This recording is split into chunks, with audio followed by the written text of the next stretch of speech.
Halo guys, assalamualaikum warahmatullahi wabarakatuh. Salam youtuber pemula ya. Oke, di video kali ini aku akan ngebahas tentang beberapa jenis konten yang bisa menyebabkan channel teman-teman itu ditolak monetisasi ya.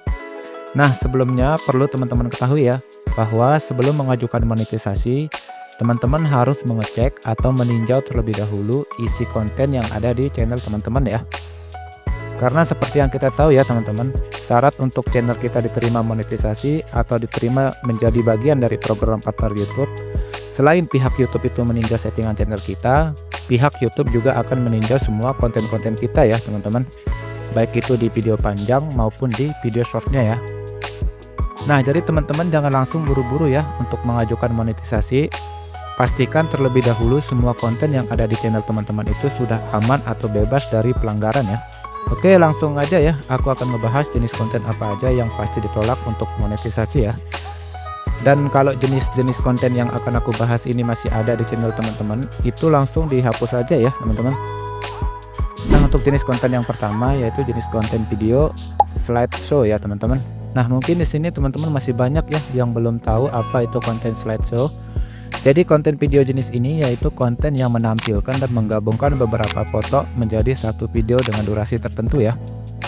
Misalkan ya, teman-teman mempunyai 5 foto, lalu kemudian teman-teman edit dengan menggabungkannya menjadi satu video dan hanya menambahkan beberapa efek video, musik, dan tanpa ada narasi apapun ya.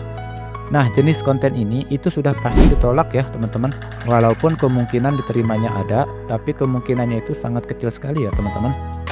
Nah, bagi teman-teman yang mempunyai konten-konten seperti ini, itu sebaiknya dihapus saja ya teman-teman.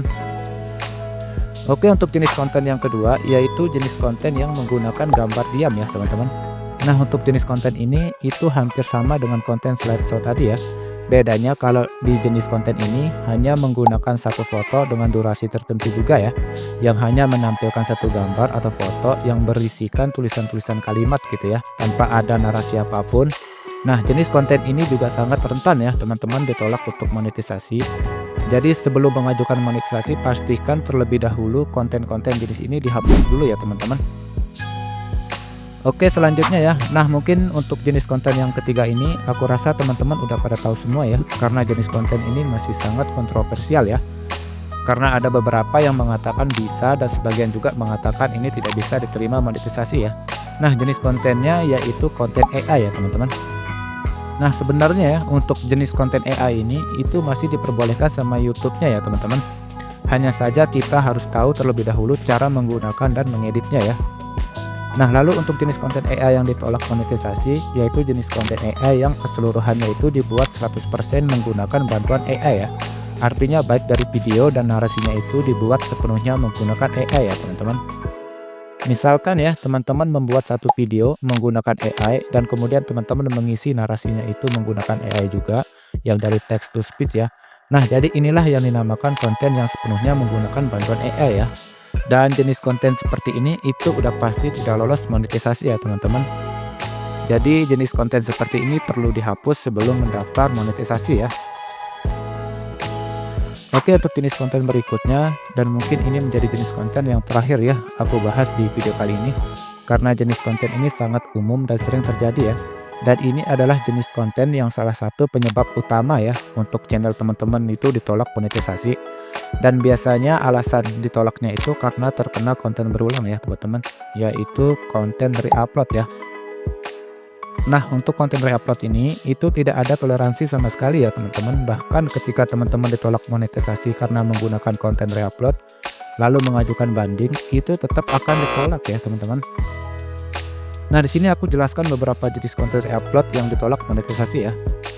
Misalkan ya, teman-teman mengambil video dari channel orang lain, kemudian teman-teman upload lagi di channel teman-teman ya, tanpa ada perubahan atau penambahan apapun. Nah, ini pasti ditolak ya teman-teman, karena ini pasti terkena konten berulang ya.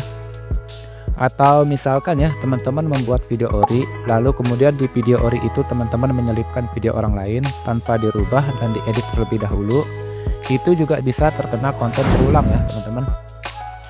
Nah, jadi untuk konten re-upload ini penggunaannya itu harus hati-hati ya teman-teman. Kalaupun misalkan teman-teman tetap ingin membuat video re-upload, penggunaan dan pengeditannya itu usahakan semaksimal mungkin berbeda dengan video aslinya ya. Jadi teman-teman harus pintar-pintar ngeditnya gitu ya. Tapi walaupun begitu, tetap itu menjadi konten yang berisiko ya teman-teman. Karena kedepannya pasti ada aja celah untuk kita terkena teguran konten berulang ya. Nah, jadi aku lebih merekomendasikan usahakan selalu mengupload video ori atau video asli ya teman-teman. Itu jauh lebih aman ya. Oke ya teman-teman, mungkin hanya ini yang bisa aku sampaikan di video kali ini. Sebenarnya masih banyak ya jenis-jenis konten yang ditolak monetisasi. Dan untuk lebih jelasnya ya, teman-teman bisa baca di pedoman komunitas YouTube ya. Di sana masih banyak ya jenis-jenis konten yang ditolak monetisasi selain dari yang aku bahas ini ya teman-teman. Dan sekali lagi ya, aku ingatkan buat teman-teman semua yang akan mendaftar monetisasi, pastikan atau tinjau terlebih dahulu ya konten teman-teman semua, dan pastikan tidak ada yang melanggar komunitas pedoman YouTube ya. Karena sangat disayangkan ya ketika teman-teman sudah capek-capek mengejar 1000 subscriber dan 4000 jam tayang, dan pada akhirnya ditolak monetisasi gara-gara melanggar pedoman komunitas YouTube gitu ya. Oke ya teman-teman, sampai di sini dulu ya video kali ini. Bagi teman-teman yang suka dengan video ini silahkan di like ya. Dan kalau ada yang mau ditanyakan silahkan di kolom komentar ya teman-teman. Oke ya, assalamualaikum warahmatullahi wabarakatuh. Salam YouTuber pemula ya. Bye bye.